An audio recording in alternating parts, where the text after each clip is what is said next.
frickin' wrecking dumb jit. Dang it. Oh, hi. I don't know who the genius was at Ford that designed this air filter thing, but it was definitely not one of their better ideas. You had to take 3 bolts out just to change the filter. Oh, you're kidding me. There's the wing nut under there. Yeah, definitely not one of Ford's better ideas. Jeez. Well, welcome to Wednesday, the 3rd of March. I'm at it again.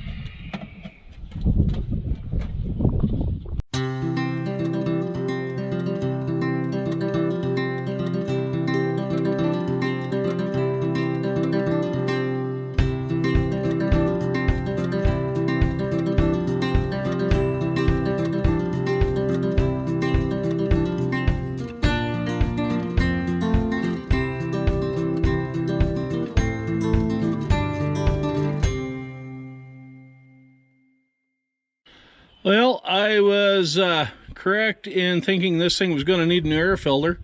That one is pretty gummed up with crud. And it looks like a mouse has made a nest in where the PCV valve came up into that air cleaner assembly. So, yeah, I got to get all that cleaned out. Lovely. I'm getting kind of a late start at this project today. Yeah, I hate to admit it, but I am. As I go back together again here, that's got to go up on here, there, and then sit. Okay. Yeah, I'm getting kind of a, oh boy. Yeah, there. Like I was saying, I'm getting kind of a late start at this today because I had to run to town to get all the parts. I got filters and oil and air filter, and I probably got that lined up wrong. Yes, I did. There's a tab on here. It's got to be in the right spot, I guess. Anyway, yeah, I went to town today. Ran all over Twin Falls to my favorite auto parts stores, looking for air filter for this thing, and my least favorite one, the one I consider kind of in the wrong end of town, was the only one that happened to have one for this silly thing. Well, I tell you what, this silly thing may end up going away before too long. Yeah, that's a pain in the butt to change that. I may find some aftermarket gizmo and put on there. Well, shoot. Yeah, so anyway. Live and learn something new every damn day. There's no aligning marks or nothing on this thing.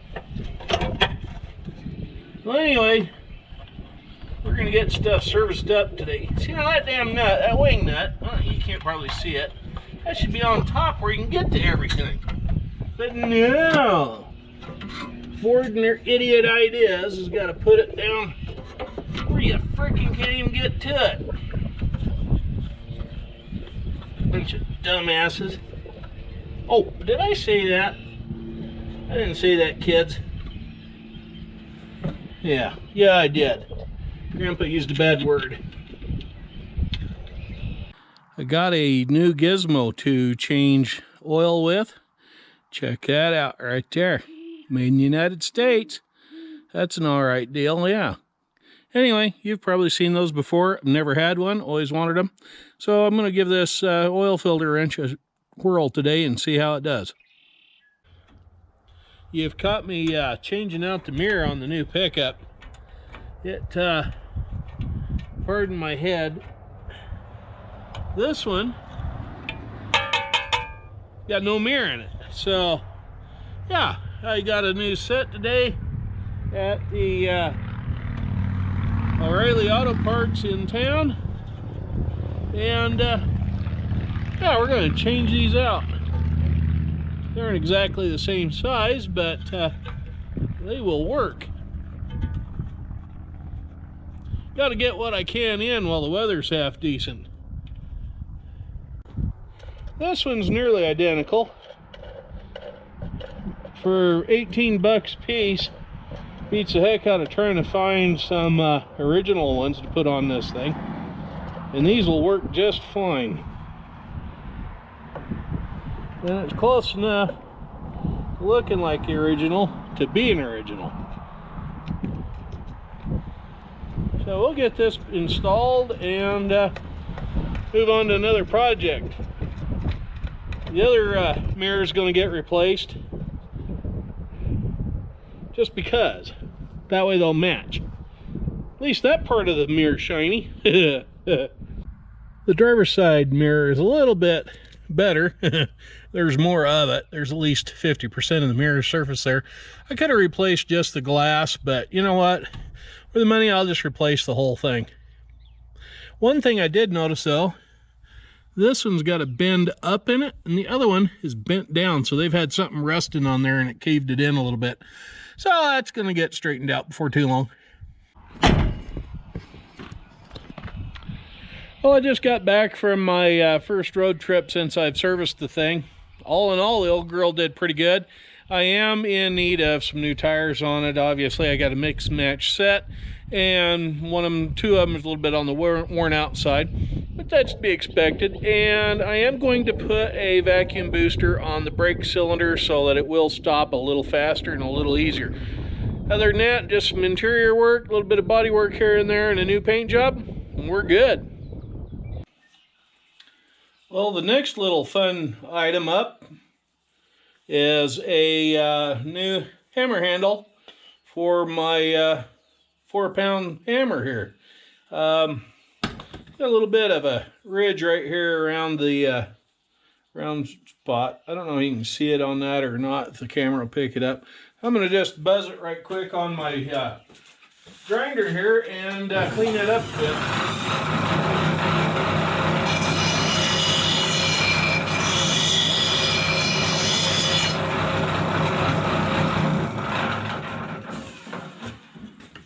This is one of those things where I made the comment here a couple weeks ago or a day or two ago or a show ago or whatever about how a farmer has to be kind of a jack of all trades. Because oftentimes you can't afford to hire somebody to do some of the things you need to have done. So I'm fortunate enough to have gotten the family farm so I can do this sort of thing. Let's see, that's the top. And that goes in there like so. I need to open that up a bit. I should be doing this on the anvil.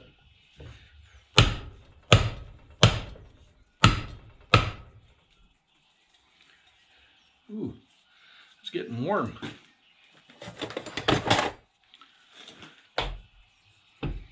See if we can't pound that down in there.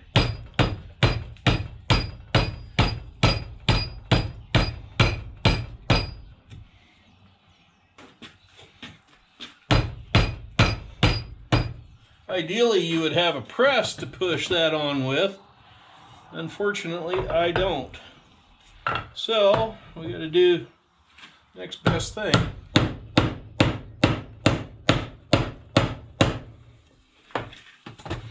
And that's try to smash it and force it in there. It's only in part way. And it's got to go all the way down to here. So, yeah, that's a real tight fit. I should have worked that wood handle down a little bit more than I did. I just cracked it, beating that head down on there. And I'm going to try to make it work for a while anyway. I don't need that wedge because it's so dang tight. It closed up the gap in there.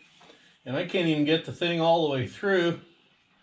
So I'm going to put this wedge in here now, and hopefully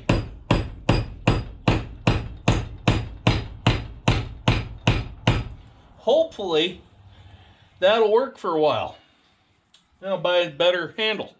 Not a real fan of these handles that are imported from China. I don't know what wood they're using, but it ain't right.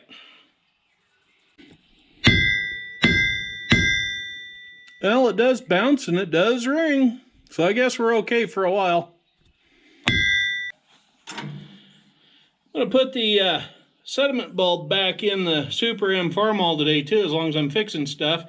If you'll notice, I don't have that filter screen on there. Tell you why here in a minute. As soon as I'm done putting this sediment bulb back in the bottom of that fuel tank.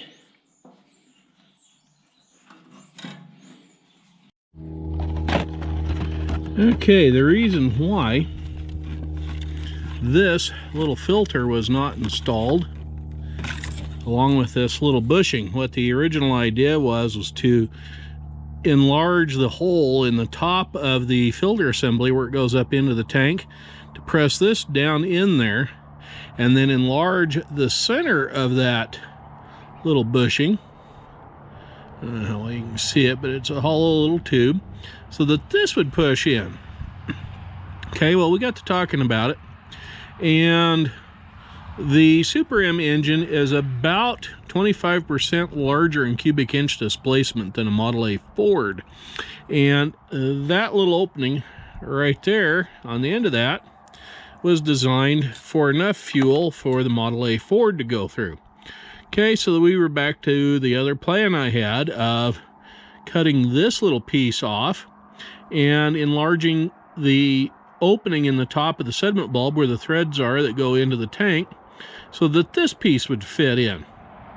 The trouble with that is there wasn't anywhere to really grasp this very well in a lathe to turn this piece off and then turn around and enlarge the inside of that hole right there to make that bigger around.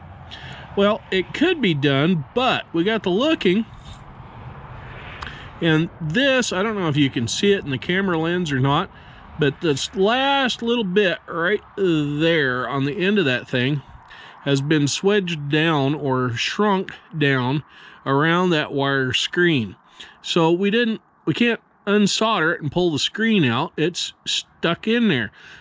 So we don't know how big, and from looking in the hole, we can't really tell how big the inside of that is. We don't know if it would handle being in the jaws of the chuck of a lathe or not.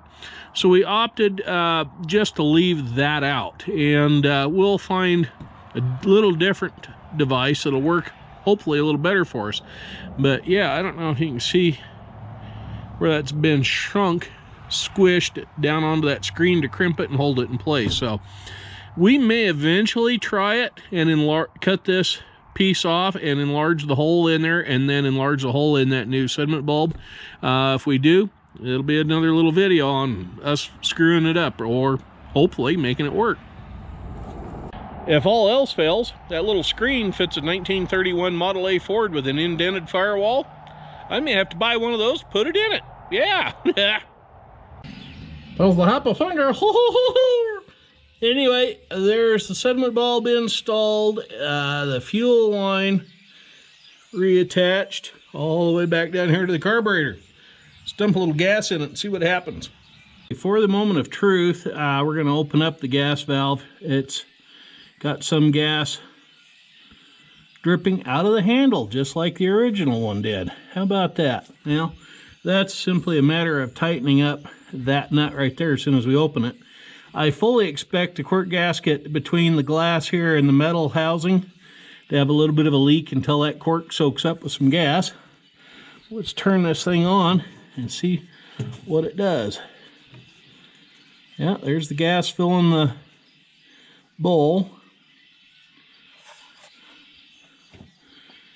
And see what happens.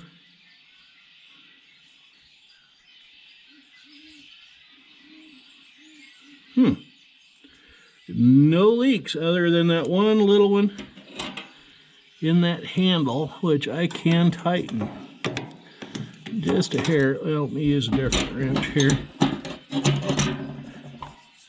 That's just a packing nut. That's too big. There.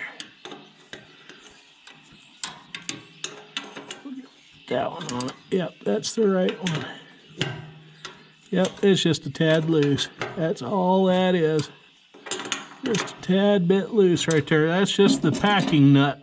There's packing in there that seals that up from leaking. So, yeah, that turns on and off. No more drips. It ain't running out of it like the old one was doing. So, yeah, I think we're good. No leaks out of that fitting either. And no leaks right there where that hooks together. So let's see what the old girl will do, if she'll even start. May need a tad bit of choke for this first go around. So, oh, I guess it helped if I put the gas cap back on the thing.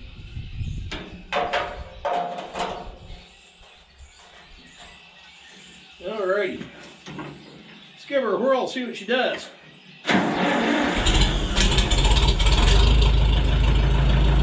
Hey, that's pretty good.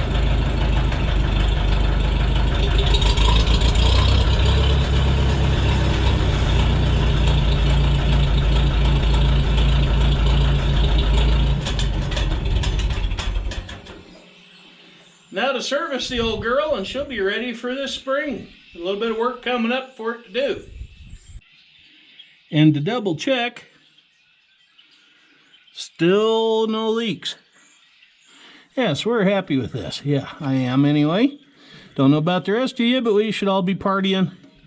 And you all can buy me pizza at Gertie's. Yeah. One of the reasons why I'm in kind of a hurry to get some of these pieces of equipment serviced after I get home from my in-town job is, for example, that stuff. Oh, there's a dark cup of finger running around the saddles.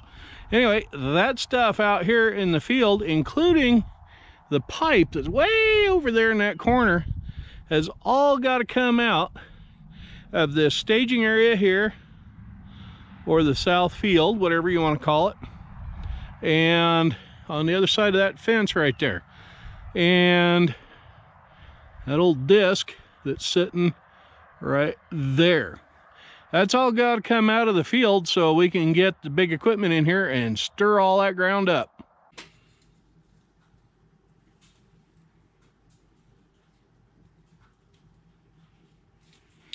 What am I doing looking at this plant with a magnifying glass?